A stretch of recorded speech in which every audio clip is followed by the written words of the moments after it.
Right. To support your processing, we have a participant notebook.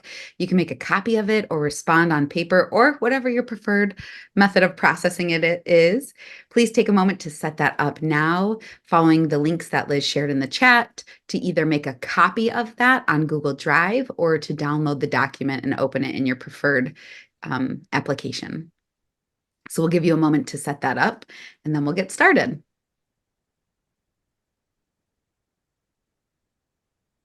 All right, thanks so much for joining us. As a note, this main session will be recorded for folks who can't join us in real time, and we will be sharing those links out as well after all of the sessions, hopefully early next week. And we won't be recording any of the breakout rooms though.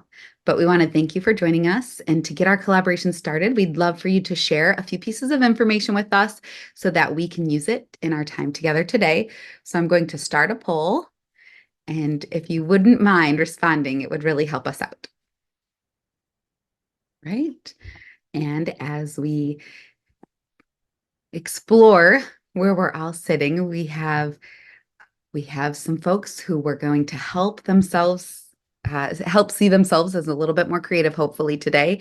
And then we've kind of got a nice increase going through to definitely, yes, people see themselves as creative. Wherever you sit right now is absolutely perfect. And we're so glad that you've decided to come here and look at and explore creativity with us. And then out of the creative challenges, the kind of in the lead would be developing new activities and assignments out of areas of interest, and then navigating tools and AI and creativity. So we'll keep those in mind as we're navigating our time together today. So we're so glad you're here, and we're really excited to learn with you today. As in this collage on the slide, we chose to share a variety of interpretations of a light bulb because so often creativity is kind of referred to as that spark or light bulb moment. And we want you to remember that there are so many variations of how we represent a bulb, and that's only a standard light bulb. Because as a matter of fact, there's a lot of different types of light bulbs and lamps.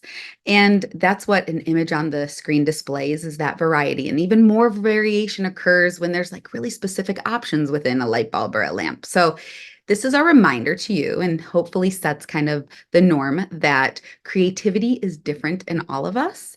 What might your creativity light bulb look like? And sometimes we can't even fathom what someone else's creativity bulb looks like. So all of these bulbs bring light, and that's what we want you all to remember. And that's what makes collaborative creativity extra enlightening. We are faculty from two programs at Michigan State University, the Master of Arts in Learning Experience Design, MALXD, and the Master of Arts in Educational Technology, MAET. I'm Candace Robertson. My pronouns are she, her, and I'm the Assistant Director of Student Experience and Outreach. And my name is Liz Boltz. My pronouns are she, her, and I'm the director of the MALXD and MAET programs. Hi, everybody. My name is Brittany Dillman. I use she, her pronouns, and I am the director of our graduate certificate programs within the master's program. And today we are going to establish norms, purpose, and goals. We are going to situate ourselves in creativity. We're going to apply strategies to expand our creative practice. We're going to co-design some solutions for creative challenges in our breakout rooms. And we're going to evaluate ways to think about creativity and hopefully leave you with a generative spark to continue to be creative in your practice. This community engagement framework is going to drive our next hour together because we believe that creativity can be taught and learned. We hope that you can improve your creative practice even a teeny bit in the next 55 minutes. We believe that we are all co-learners and that this is part of a bigger journey. We encourage you to move up when you have something to say or a question to ask, and move back so that others can as well. And we acknowledge that all of us bring expertise. If there are any other norms you would like included, please feel free to drop those in the chat, and we will keep going. Yes. And I'm just going to add in that we're going to move quickly and we're going to be creating a lot in this session. And these are intentional time constraints that we've placed. So, as hard as it is to not have a finished product or to have something that maybe you're like, I could do so much better, it's okay because it's about the process and not the product here today. We are going to identify strategies for increasing your creativity. We are going to strengthen your creativity through these key strategies. We're going to deepen your knowledge of techniques to address creativity challenges in learning experience design and spark your own creativity. All right, this is Candace speaking. Now we're going to move into situating ourselves in creativity. So, throughout our time together, we'll engage in activities. You'll do these activities in that participant notebook that Liz has shared the links to. You can either download it or make a copy. So, please go ahead and open your participant notebook. You'll notice at the top of it is a wonder wall for you to capture your wonderings and brainstorms throughout our time together today. And that's the first section of your notebook. We're going to head to the section below it, which is situate ourselves in creativity. And we're going to give you a brief moment to self-reflect on these three questions. One, what's your personal definition of creativity? Two, where do you feel most creative? And three, if you had to summarize your creative process into a few key steps, what would they be? So we'll pause and give you some time to do that right now.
All right, so creativity is messy, and the study of creativity is even messier.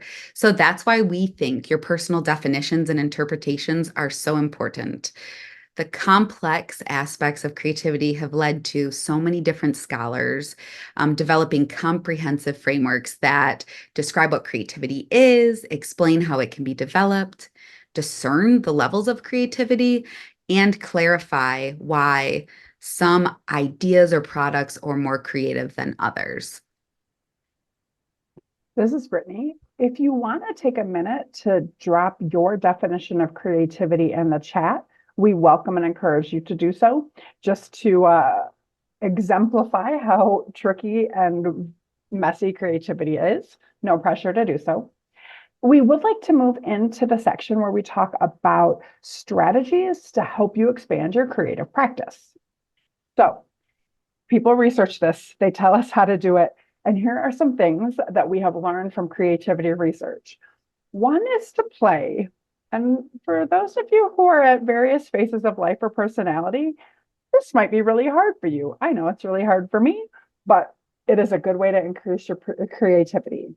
And finding problems to solve and being on the lookout for opportunities and unexpected connections. Changing your perspective is a really good research-based strategy that can be like an intellectual perspective. It could be like a physical movement to a different location. Practicing creativity, which sometimes can feel really weird. But if we share some techniques today, and whether they're really easy for you or really challenging for you, try them again in a week. Try them with some friends. Try them with some colleagues. We believe that there are creative muscles that we can get better with. And the other thing is to dare to create, to take risks, to try stuff, to make stuff, and maybe it's great and maybe it's not, and that's okay. So, to build on those research-based practices, outside of a light bulb, there's other ways to generate light, like a match or a sparkler. So, the book Sparks of Genius that appears on the screen provides information on 13 thinking tools of the world's most creative people. And it's a really interesting, some might think heavy or dry read, but I think it's very fascinating. And these tools are observing, imaging, abstracting, recognizing patterns, forming patterns, analogizing, empathizing, body thinking, dimensional thinking, modeling, playing, transforming, and synthesizing. So now we're going to apply some of these tools and mix in the research-based practices by bouncing back to the 3 questions you just answered as you situated yourselves in creativity. But this time we're going to transform it with a creative spark. So in your participant notebooks, we would first like you to do some analogizing. So an analogy is a functional resemblance between 2 things that are otherwise unlike. So how do these things work, and finding similarities in how they work? And then they are not alike in any other way, maybe. And you're going to create an analogy for your personal definition of creativity.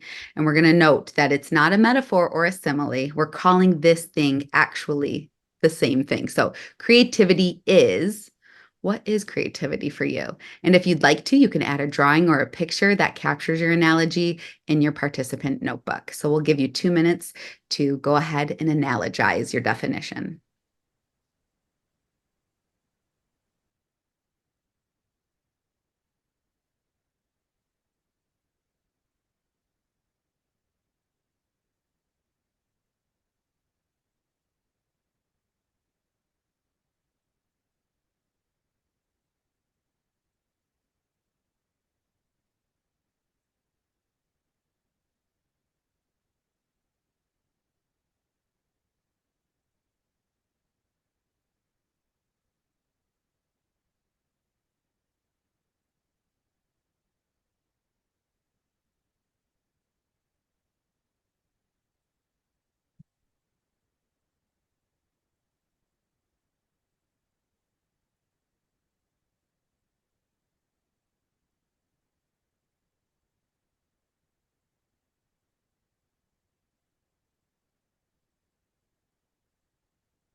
All right, we'll ask you to finish your analogy. And again, if anyone wants to share that, we encourage you to do so, but no pressure as well.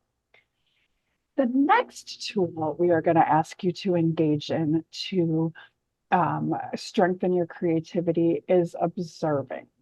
And so to observe is to become aware or more aware of something through the senses. And we're going to ask you to observe. We have your current workspace, but maybe you're not at work. That's fine. whatever space you're currently in right now is what we're going to ask you to observe. And I would encourage you to not be tempted to write anything down, but to just take these next couple minutes and really get curious and intrigued about what you can see and feel and smell. Use your own adult discretion with the taste and what you can hear. And we want to make sure that we are being considerate and inclusive to the fact that we all have different bodies, and some of our bodies, for example, see better than others. Some of our bodies hear better than others. And so there is no test on this, but how much noticing and observing can you do? We'll give you a couple minutes. Have fun.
Thanks, everybody.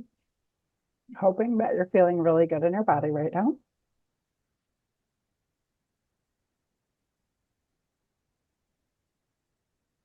And now we're going to shift to modeling. So to model is to extract or bring out those elements that are considered to be the most critical to the structure and the function of that thing that we're representing. And we're going to then represent it in a more accessible way. So if you think about it, we're taking an analogy and we're taking an abstraction. It's Friday, right? And we're that abstraction kind of boils something down to like what its very bare essence is. And then we're going to represent it in a new dimension. So what you're going to do is you're going to create a song or a melody or a rhythm that models or feels like your creative process. So in your participant notebook, there's a link to Chrome's Songmaker Lab. You're going to click on that and you're going to play with it and see if you can find some way to model your creative process and what that might sound like.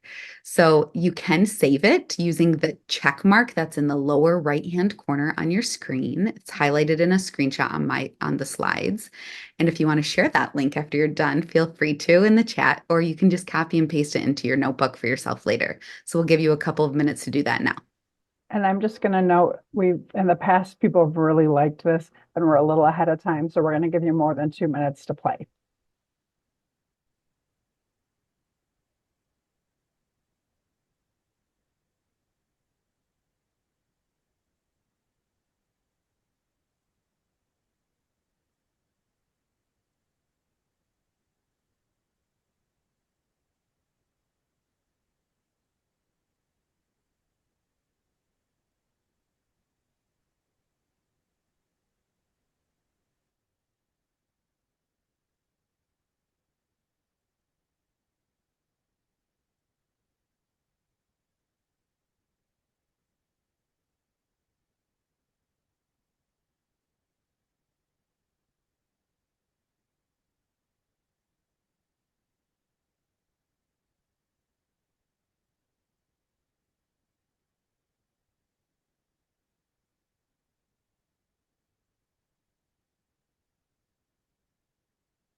Okay, we'll give you just another moment. And thank you for those who are sharing. Mm-hmm.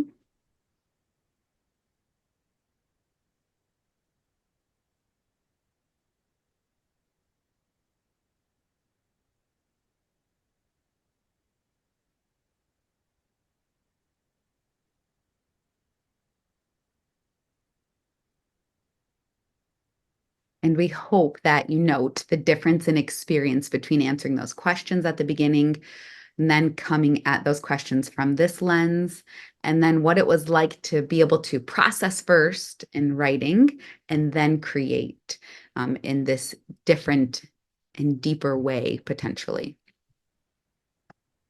This is Brittany. We are now hoping to move into a part where we can co-design some solutions for some creative challenges as creativity and LXD intersect.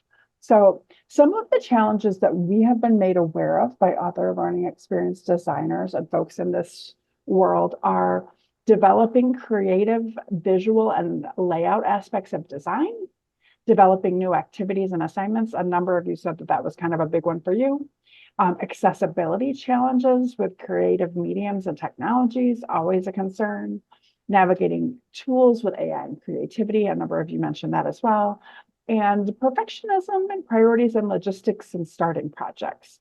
So what we would like to do is give you the chance to brainstorm. So, what we're going to do is put you into breakout groups, and there's kind of three phases to this discussion. The first phase, you'll introduce yourself and choose kind of a creativity challenge to focus on.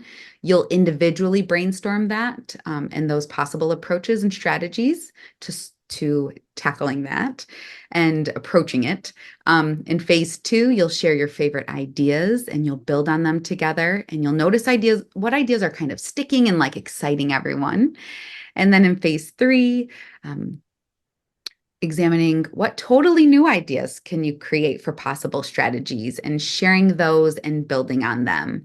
How we've structured this activity and how we are going to group you in some small groups is based on research that we know about collaborative brainstorming, giving you individual time in a small group, then having you share ideas, then having you build on those ideas. And so we're going to send you to some breakout rooms for your discussion now.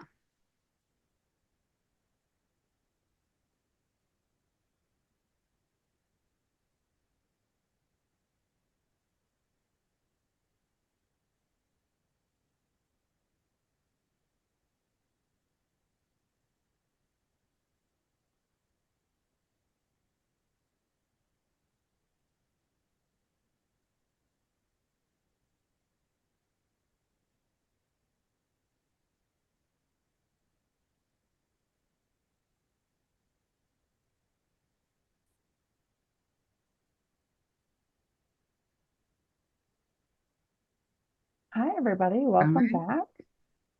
back. We're thrilled that we're thrilled that you're back and that things were hopefully a very good discussion and you'll get a chance to talk with those folks again, right? Yep. Mhm. Okay. So what we would like to do right now is take a moment to process that experience that you just had by responding to these questions with keywords and phrases in your participant notebook. And in the spirit of creativity, you are welcome to do this in sort of whatever creative format works well for you. So we'll give you a minute to do that.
All right, please take a moment to wrap up your thought and however you are representing it.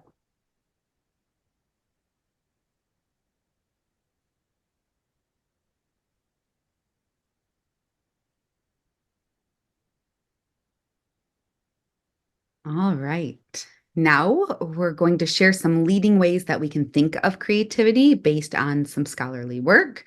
So you can click over in your notebook down a section to evaluate ways to think about creativity. And that's exactly what we're going to do. So independently, this is going to be an independent activity because we're really going to ask you to consider for your context, how does this work? How does it work for your own creative work and creative practice as well? So I'm going to use this slide to kind of talk through what you're going to do. So there's in your table two columns. The first column is the framework or model description, and the second is that evaluation and connection. So you'll read through and consider the definition and examples in that model, and then you're going to evaluate and connect it back to your practice with either text or words or a picture or a drawing, whatever your preference is. And think about spending about 2 minutes for your pacing per model. So a quick read, and then what is that? I mean, a read, I should say just a read. A read, and then what is your reaction to that upon that reading? So this is going to be independent. We're going to give you 10 minutes to go ahead and do that. And I'll just send reminder pacings. You can use them or completely ignore them, whatever works for you. And if you really get into one of those frameworks or models, just take the time to just dig into that too. There's no wrong way to do this. All right.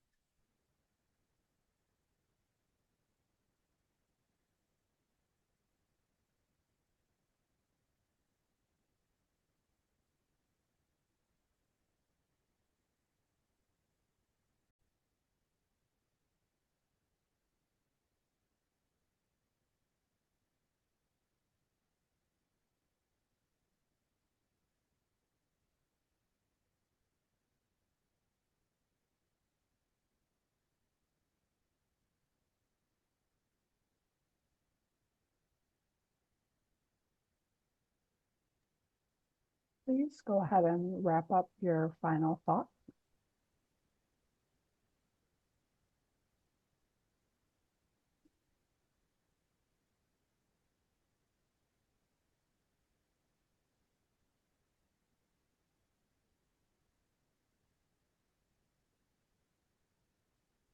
Thanks, everybody. We hope that that was helpful for you to consider ways in which people are conceptualizing creativity. And as you do that, there's a lot of push in our society to think outside of the box, but we actually want to encourage you for a moment to think inside of the box, because inside of the box contain your learners, you, your colleagues, your organization, your goals, your processes, your products. And the box is made up of our organizational environments and our domains and power structures and society. And we have to understand our box. We have to know what's in it and it's made up of so that we can learn how to push against it or reshape the box or reframe the box. So we want to make sure that this work that we are doing is intentionally pushing on systems of power and oppression and making sure that we use that knowledge to do the best design work that we can. And as we're remembering this box, it's built out of systems that are inherently inequitable. So creativity in our practice can be an act of social justice. And so kind of looping back to those key features of creative pedagogy, we wanted to share this quote with you. Creativity can be linked to social justice and pedagogy, and that different possibilities, perhaps yet unthought of, can be imagined to disrupt and transform mainstream pedagogies, which contribute to the production of inequalities. This link is strengthened if learners are conferred agency to co-transform pedagogical relationships and practices. So in our LXD practice and that learning experience design practice, what ways can you promote learner agency? What challenges are there for you in doing that? And what are small ways and big ways, that little c and those pro C ways that you can disrupt those systems and those inequities? And this is Brittany again. We wanted to continue to support your creativity sparking in your practice and share with you some of our experiences as designers and the way that we go through our design process with elements of creativity. So when we are working on creating learning experiences, we start with outlining things. So we make sure we're including our goals and the objectives and the content that our learners are going to experience. We try to do the best that we can with zooming in and zooming out, looking at very detailed something, looking at the big picture, considering things from a student perspective, considering things from other perspectives that could influence our design and creativity. We look for patterns in terms of, are there ways to be repetitive intentionally to help students in their experience? Or do we want to not have patterns to be intentional in our design? Then we want to make new patterns, because sometimes that can be really beneficial in a learning experience to use a pattern at one level and then you make it at a different level. And that sort of meta level can help learners really make good connections and sense of the learning. Then we also want to break patterns, because everything with creativity is temporary and we want to be flexible enough to say, oh, actually, that was a terrible idea, or it was a good idea, but it didn't work. So let's pull this part from it.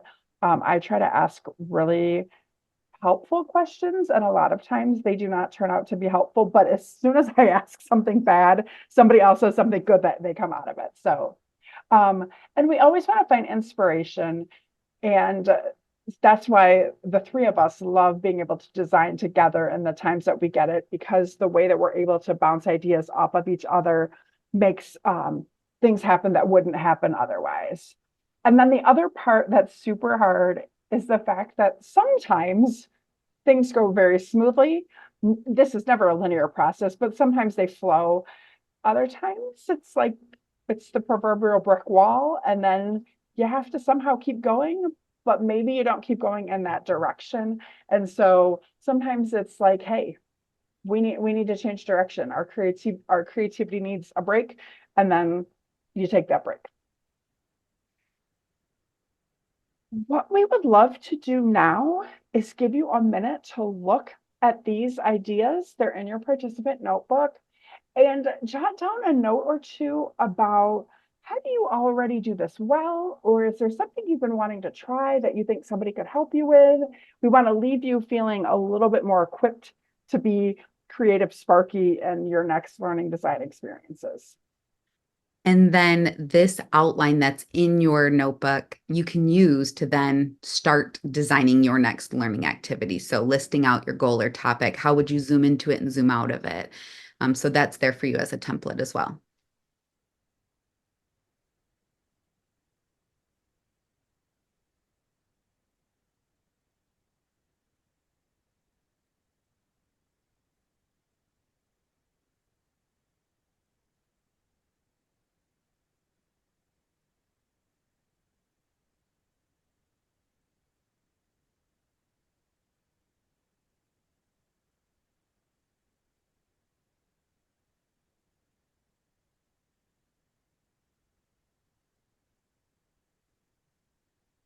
All right. So if you have any questions that have come up or inspiration that you've shared on your Wonder Wall or that are just still maybe in your brain, please feel free to share that as we kind of go through this wrap up, and we'll make sure we can get some of those questions answered before you leave today. So in revisiting our goals, we've identified strategies and we've actually used the strategies for increasing your creativity in this time together today. That's a way we broke the pattern, right? By coming in and having you do something that felt traditional, and then you were making a song, and that was probably pretty unexpected. Then we strengthened your creativity throughout with key strategies. We've deepened your knowledge of techniques to address creativity, hopefully, by exploring challenges in learning experience design. And we've created an opportunity for you to spark your own creativity. And now you have that resource to continue those sparks.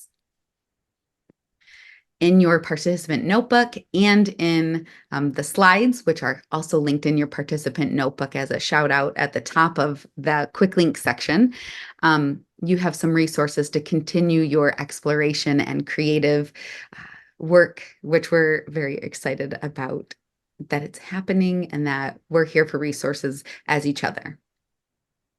In the quick link section at the top of your participant notebook, you'll also find an opportunity to create a certificate for participation in this session.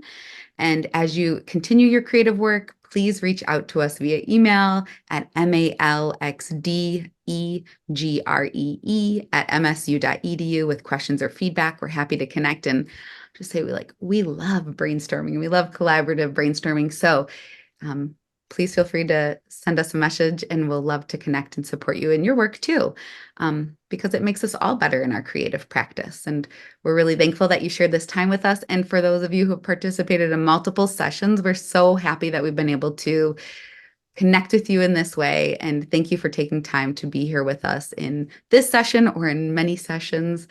It's been a real pleasure and a lot of fun to be here with you today. And for those of you who were here yesterday, and I think we need to acknowledge too, this is a lot of heavy lifting mentally and cognitively at the end of your week. So we hope you are able to find a nice, refreshing and relaxing thing to reward yourself with this weekend.